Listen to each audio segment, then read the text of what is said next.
What's up, my vengeful spirits? Welcome to Daily Dose of Reddit. This is your host, Zach, and today's subreddit is r/pro revenge. Alright, this story's called Homophobic Parents Made My Life Hell for 2 months, so I gave them a taste of their own medicine. Background. So back when I was 15, I had a father who we'll call Deadbeat Joe. Deadbeat Joe was the stereotypical deadbeat father, as he almost never contacted me of his own volition, and he resisted paying my mother child support whenever he could because he hated her as she left him and took his baby away from him, so he took it out on me. His words, not mine. My mother, being the saint that she was, never talked bad about him and tried to endorse a relationship between us throughout my entire childhood. I did love Deadbeat Joe and would often want to spend time with him, but to no avail, because he was always busy getting his Richard wet with some rather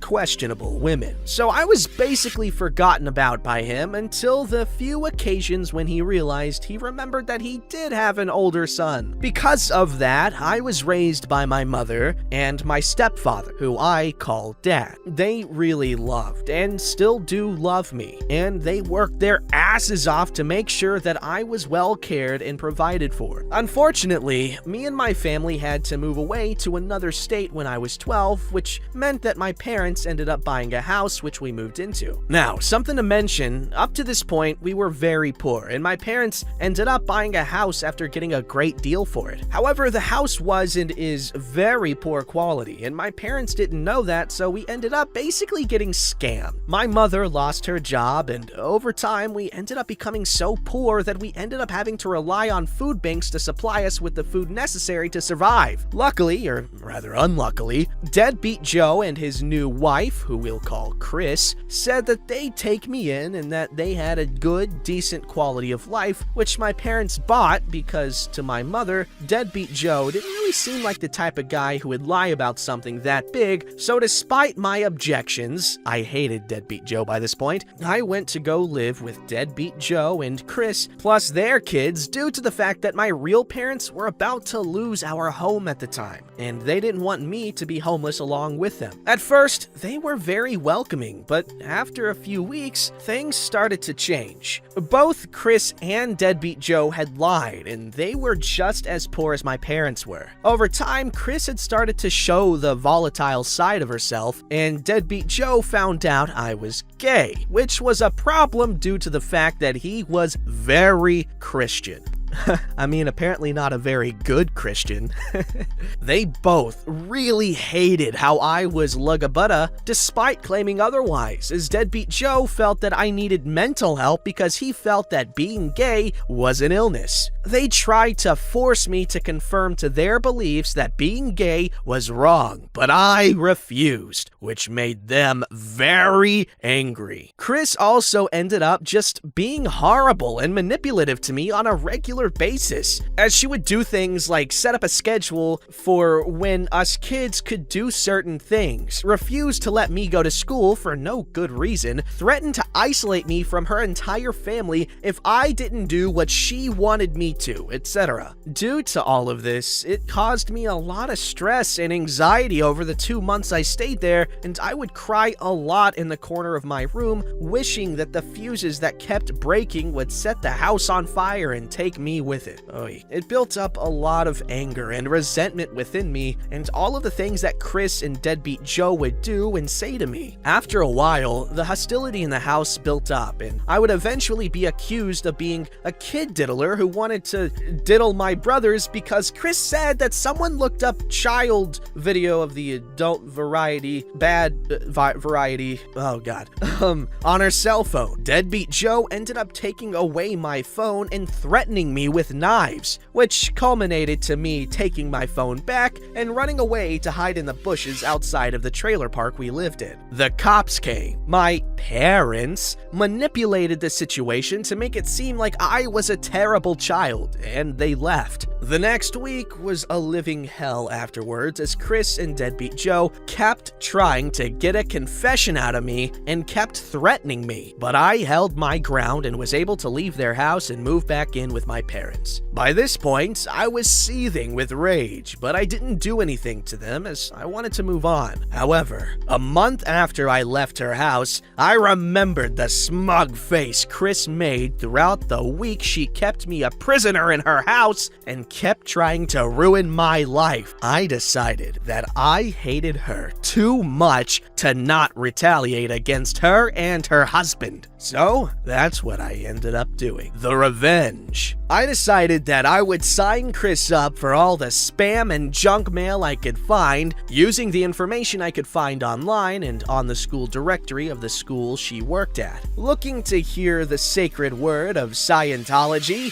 Click. Want to hear about our crappy products that will fall apart after one use? Click. Want to see some hot, sexy women get it on with each other? Click, click, click! Next, I decided to send Chris's family some recordings I took of some of the things that she would say to me. During my stay at Chris's house, I had recorded the things that she was saying to me, so I had evidence to show my parents that she was abusing me. I ended up sending those recordings to all of her close friends and family before blocking them. They were very bad, so it wouldn't have surprised me if some of them ended up distancing themselves from her after listening to it. Lastly, I decided that I would continue to make Deadbeat Joe pay my mother for what he owed her in child support. I was originally going to ask my real dad to adopt me, but after learning of how much money Deadbeat Joe had to send my mother, around $1,200 per month, whoa, that's like some people's entire income. I did the math and concluded, out of spite, that I would let my mother keep on milking him for what he was worth until I turned 18. Okay, so I'm pretty sure alimony stops when the lady gets married again. But does that work with child support too? I don't know. It's gonna be quite a bit of time before I become an adult too, as I currently am 16. So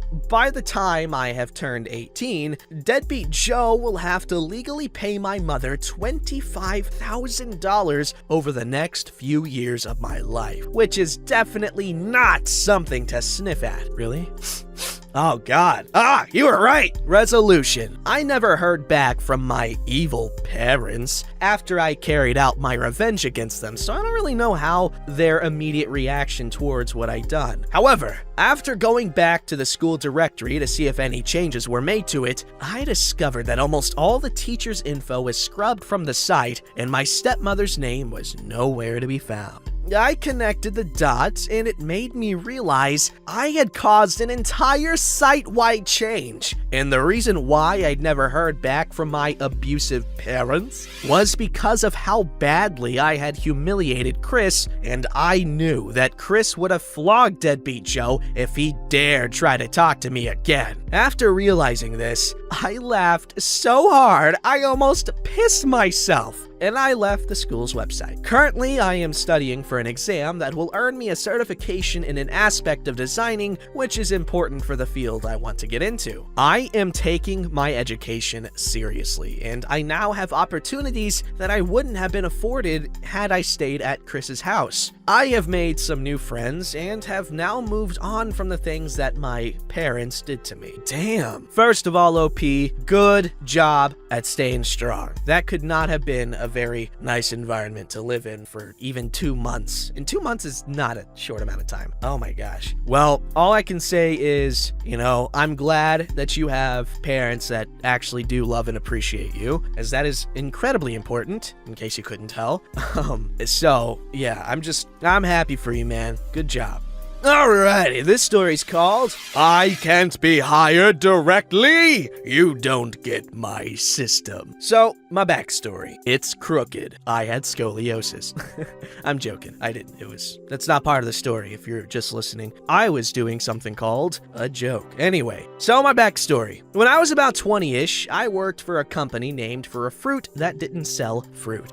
Is it Pearphone? Actually, I worked for a primary supplier for them who was doing the repair division in a new location. Cast. myself, me, supervisor, lead. So I started in a smaller position and quickly moved up to repair evaluations. Basically, if the thing worked when we got it but not after the repair, I need to find out why and correct it. Management had to manually search every device in an Excel sheet every day to find the devices I worked on. I took it on myself to design and implement an automatic system, given I was a temp at the time. They extended my employment with the promise of a direct hire due to this design. It worked flawlessly for close to 2 years. Right around the time I was due to figure out if I was being brought up or not, Lead starts playing around and avoiding the situation. I contacted Lead multiple times a week for the next month with little to no reply. I spoke with the super after the Lead started ignoring me and not replying. I was getting desperate at this time to know whether I needed to look for new work soon or if I would have a great job for the years to come. Finally, I had enough. I rebuilt the system I designed with a kill switch, so to speak, and hid it in the system. I emailed this new system to the managers asking Lead and supervisor. They all like the new update and praise my ingenuity. I let them know that I was the only one who knew how to design and operate this, but would love to be brought up to permanent so I could train someone else if I were to take vacations or something of the like. This was ignored. Finally, my last week was here and I reminded Lead and Super I haven't been moved to permanent status. I don't have a replacement for this position, to which I received the usual, "It's not that hard. We know the system and anyone can do it." So my last day, they have me start building out my last report and to close out my email and file system. The kill switch was the part that was wiped in the device reset before I was allowed to collect my last check. This wipe is to ensure I haven't linked my provided computer to an outside source, I guess. Never quite knew exactly why. They wiped my computer, took my badge, and ensured I wasn't sneaking any devices out, and wished me well. Fast forward a few days when Super calls me asking why the file system isn't working after I left. I reminded him that it was built on my company-provided device and I hadn't been allowed to teach anyone else the system before I left. The silence as the wheels clicked in place was like hearing heaven itself. He immediately hung up and called back asking me to come back full-time with benefits immediately. I had already taken a new job, interviewed the day before, and accepted the position on the spot. The money was way better and was to start the next week. I told Super to shut. I'm just kidding. His offer had to beat my new hourly rate and effective the next day or no dice. He never called back, and from friends who will work there, that system has never been fixed, and nobody can figure it out enough to reverse engineer it. That was close to 12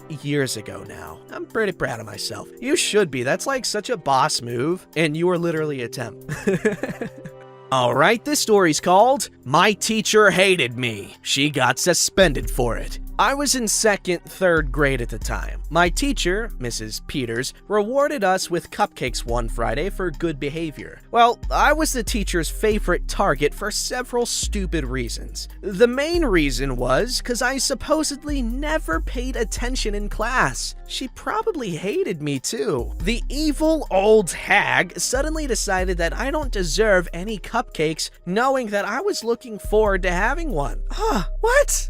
That's actually messed up, dude. She also knew that I was on my best behavior, but for whatever reason, she changed her mind at the last minute. She sent me away from the table where everyone's seated and had me sit by the door. I cried my eyes out, and she loved it. What is wrong with this woman? What? She was enjoying my suffering. She had encouraged all my classmates to look at the injustice she caused, and they all laughed at me. She decided to be a mean word, B word, by purposely including cookies as a treat with those cupcakes. She made sure I watched everyone enjoy their undeserved goodies while I sat there in misery. Anyway, she decided to be petty and punish me even more for being bullied by her. She didn't allow me to go to first recess. So I sat there, hating my life, and two classmates named Matthew and Jared decided to sneak back into class and each stole a cupcake before running back outside. By the time Mrs. Peters came back from her coffee pot, she noticed that two cupcakes were missing. Guess who she blamed? Your one and only. Okay, I mean, I'm not saying she did anything good here, but you were framed. You can't 100% blame her for thinking it was you, but she could have listened. She could have heard you out. Anyway, what did she do? She grabbed my face, impaled my skin with her filthy nails, and grabbed my tongue with her other hand and forced my mouth wide open. I called for help. I couldn't run. No one came to help. All because I was labeled as a problem child, so my cries were ignored. She finally let me go when she saw that there were obviously no signs of me eating any cupcakes at all. Not a single crumb. She decided to call my parents for my bad behavior. They picked me up. I told them what happened to me. They didn't believe me until they checked my face. Oh my. I don't remember what happened after that, but what I do remember is that Matthew and Jared got in trouble for the assault they caused.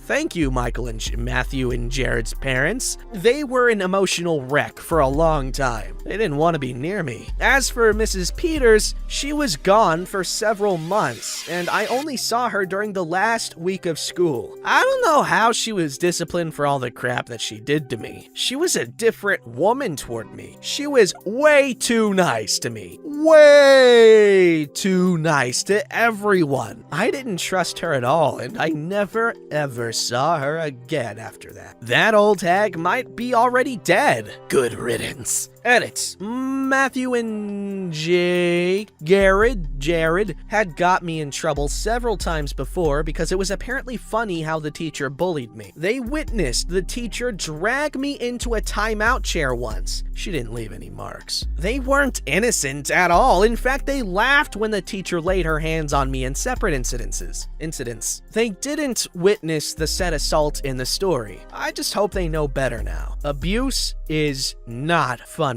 That's just severely messed up. I can understand if it was middle schoolers, those guys suck. I'm just kidding. They're like my prime customer base. They will buy so much oregano. I don't know why. I just carry it in little baggies, and I'm trying to sell it because oregano's good, and they're like, oh, what's some? And it's good oregano, so I sell them like a few grams of oregano for $30. Dude, the profit margins are insane. So I can't trash talk middle schoolers too much.